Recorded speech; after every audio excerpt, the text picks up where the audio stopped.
Assalamualaikum. Waalaikumsalam. Ketemu lagi sama Bapak ya. Iya Pak.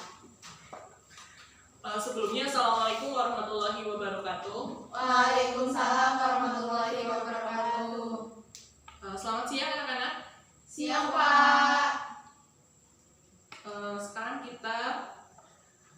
kemarin kan kita habis belajar tentang jenis bencana secara umum. Nah, untuk pertemuan sekarang itu kita akan mempelajari jenis-jenis dan karakteristik bencana alam.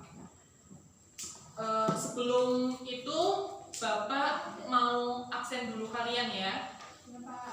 Clarissa, Hadir Pak. Indri, Hadir Pak. Clarissa, Hadir Pak. Indri, Hadir Pak. Galuh. Hadir Pak. Oke, hadir semua ya. Iya Pak. Kemarin Indri sempat sakit ya.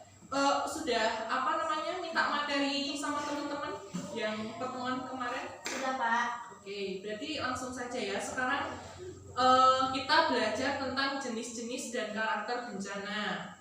Di sini ada kompetensi dasar dan indikator ketercapaian. Untuk kompetensi dasarnya itu ada menganalisis jenis dan penanggulangan bencana alam melalui edukasi kearifan lokal dan pemanfaatan teknologi modern.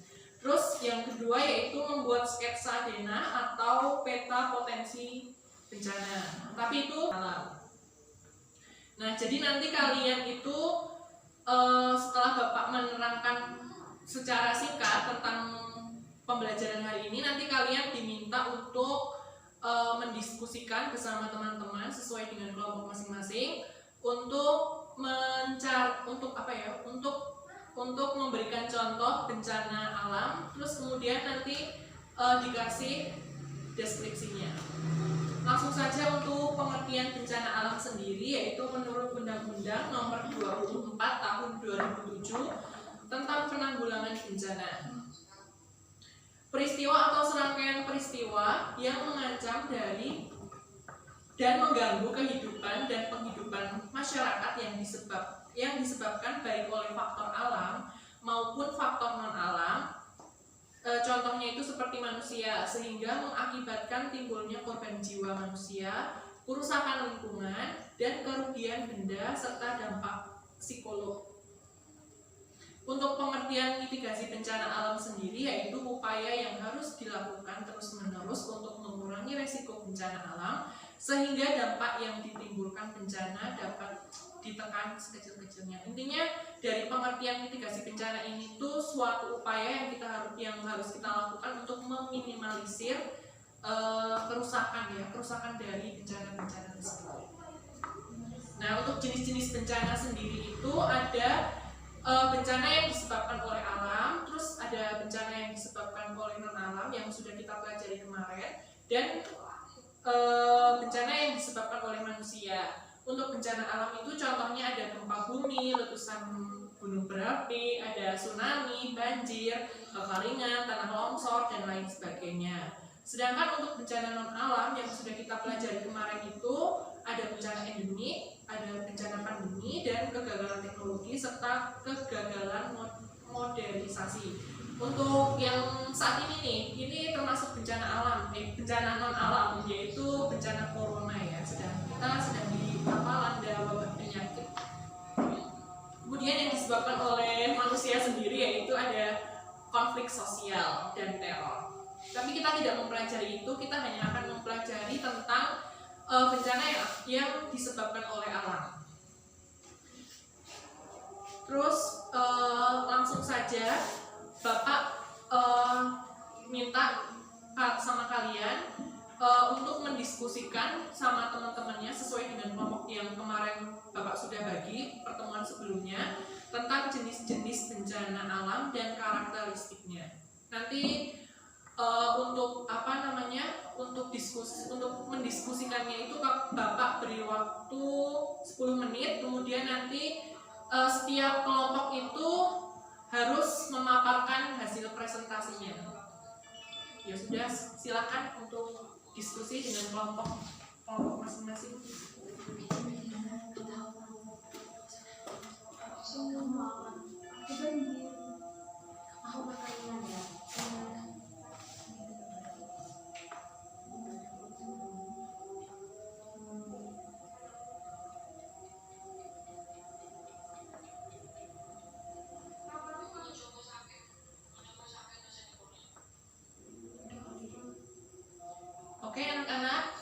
waktunya sudah habis. Sekarang dari kelompoknya Clarissa dulu maju yuk untuk memaparkan hasil presentasinya. Perwakilan saja ya kelompoknya dari Mbak La.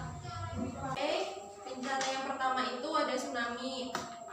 Tsunami ini mempunyai karakteristik yang pertama, gelombang tinggi atau besar yang menghantam daerah pasir atau pesisir. Kemudian ada terjadi akibat gempa bumi dasar laut dan dapat diprediksi dan memiliki tinggi, panjang dan arah gelombang tertentu.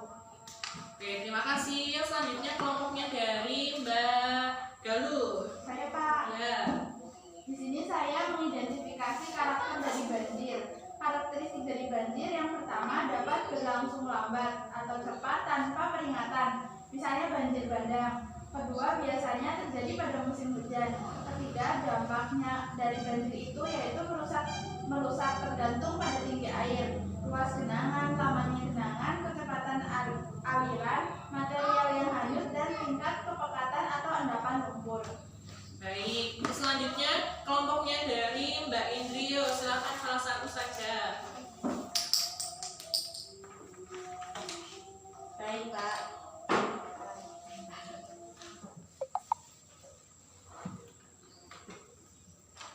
Yaitu kekeringan. Kekeringan memiliki karakteristik dapat terjadi karena faktor meteorologi, hidrologi, prasarana, sumber daya air, dan faktor sosial ekonomi, mengakibatkan cadangan air berkurang bahkan sampai tidak ada. Dampak dari adanya kekeringan yaitu tergantung jangka lamanya kekeringan, pendek, menengah, atau panjang. Terima kasih.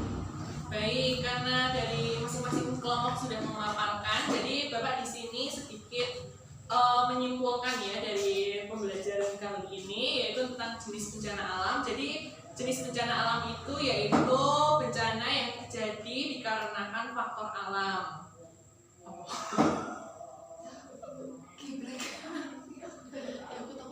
Aku juga kayak gitu tuh. Abis diskusi. Terus untuk bencana alam sendiri itu ada bencana gempa bumi, terus letusan gunung Merapi, tsunami, banjir, kekeringan, tanah longsor, kebakaran hutan, dan angin topan.